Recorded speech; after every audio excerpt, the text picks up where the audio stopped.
In front of me is Pad, and today I would like to show you how you can open apps in split screen view. Begin by selecting an app to use in this view and launching it in the background.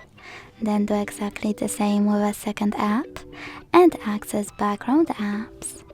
Now hold one of your apps you wish to use in split screen view and click on this icon with two rectangles. Then tap on this second one.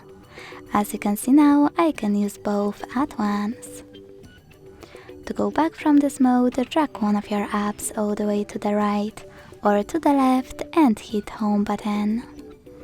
Thanks so much for watching. If you enjoyed this video, leave a like, comment and subscribe. Bye!